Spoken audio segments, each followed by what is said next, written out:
Okay, so today I wanted to talk about a slider, this really cool device that I've found called a slider. Okay, I know what you're thinking right off the bat, dude, sliders have been around for a while. What are you so excited about? Well, the thing I'm excited about this one is the shape of it. You can probably guess that it is not a straight slider by the thumbnail on this video.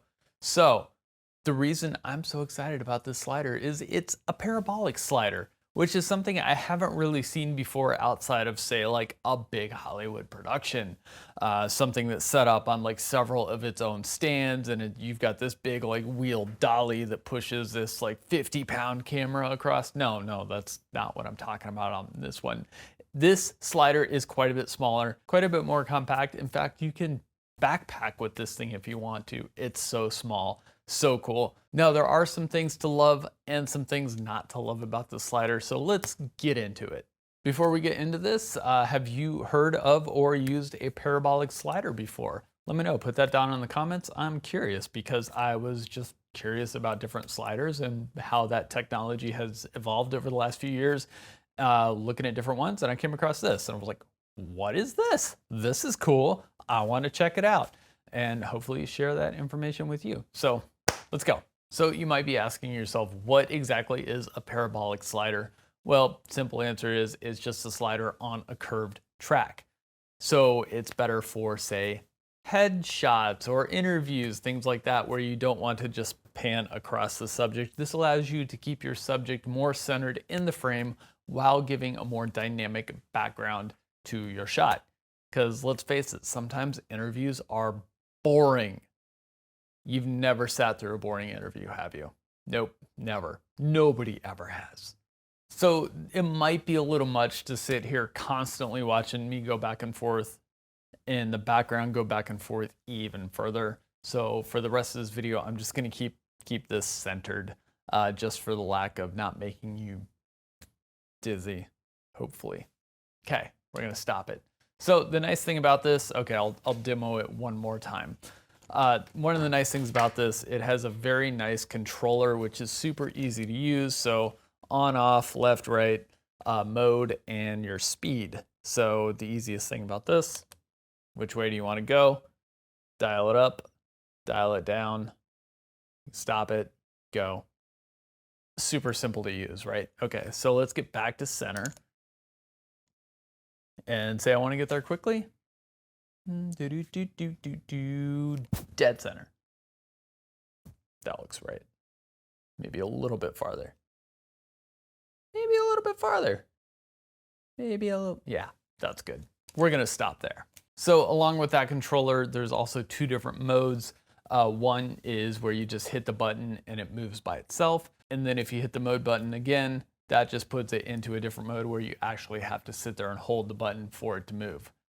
Pretty simple, it's not complicated. And I like gear that's not complicated. Maybe that's why I don't like Sony cameras. Sorry, I couldn't do it. I can't do it, can't do it. Another plus for this is it is a dual purpose slider. Triple purpose if you really think about it. So you've got the parabolic end, where you can do curved shots, and you've got the straight slider built in on the other side. All you have to do is flip it over and you have a straight slider. Perfect. And then if you just flip the carriage around on the curved side, you can do a big wide pan. The slider itself actually comes in a decent case. It's not a beautiful case. It's not what I would call a high quality case, but it does come in a case with lots of accessories. So it comes with a motorized carriage. It comes with a non-motorized carriage if you just want to do quick pans by yourself. It already comes with the adjustable feet on the ends, and then the ends of those adjustable feet actually adjust in and out even more, so you can fine tune no matter what kind of terrain you set this on. As I mentioned, the controls are easy. It is battery operated, but it also does come with an AC unit. So if you do want to plug it in, and just use it in studio, you don't have to get the batteries for it. Runs on the Sony NP style batteries. I think that's right. These batteries right here. Runs on those. I've got a bunch of those around from different things. Another thoughtful thing they've added to this is they've added bubble levels kind of all over the place on this. Both ends, no matter which way you have it flipped over, if you have it on the curved slider, if you have it on the straight slider. The motorized carriage has bubble levels built into it. it's nice to have bubble levels. They're a nice thing to have. So there are parts of this that are pretty well thought out. There's a lot of mounting points, whether you want to mount this on one tripod, on two tripods, mount it on one tripod on one end and a monopod for stabilization on the other. Say you don't want to lug around two different tripods, that's an option too. Lots of mounting points, and you don't even have to mount it to anything if you don't want to, but a lot of the times you're probably going to want to just to get that extra height and not be on the ground. So some of the not so nice things about this slider is one, the way the motor connects and actually moves on the slider is just a rubber wheel on the end of a motor that uses friction to move the carriage across the slider. So if you're using a heavier, I wouldn't even say a heavier camera. I mean, I've got R5 with a 24-70 on it. I've also used this carriage with my 70-200. Admittedly, that gets a little heavy. But the way the motor is set up on this, if you're even slightly like tilted and you're trying to go uphill with this, that motor can just sit there and spin and slip right on the track. And sometimes it'll hook up and sometimes it won't, which can lead to like jerky time lapses or just jerky shots. Anyway, it can just lead to not the smoothest shot that you might want. So the way the motor is on there, not totally sold on that. Think they could have done better with that. The other thing about this, it's kind of hard to go slow with it. So you can slow it down to a certain point. Say if you want to go really, really slow for an interview, so you don't get that background back there just moving so much that it's distracting from what the content is. It can be kind of hard to get that slow enough and consistent.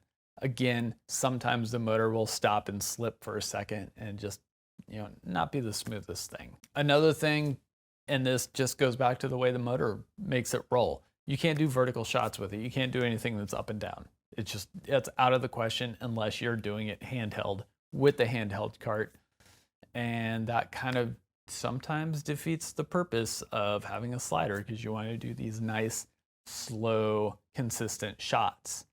And that's really hard to do if you're just hand moving that cart and the camera. And the one big flaw that I found with this is that if you get to the left side of the track and you don't stop it in time, when you're on the curve side, the camera, that's what it does. And that's not good. So a simple solution to that is just stick a clamp on the end so it doesn't go off. That's the best I can do. Please fix that, because I nearly lost my camera while moving the slider, not realizing that it could fall off that easy. The other drawback I see of this is there aren't auto stops at the end of the tracks, and auto stop and an auto return would be really nice. So if I was doing an interview going back and forth, I wouldn't have to stop it and start it each time. Just hit a stop, it automatically knows, okay, we're at the end, let's go back the other way, and just keep doing that. There is another one that does that, considerably more expensive though. So I'm gonna try to review that one in the future. So some examples of what the slider is good for. It's gonna be really good for filming products in studio. It's gonna be really good for shooting interviews and making it a little bit more dynamic than just your standard static camera like what I'm looking at right now.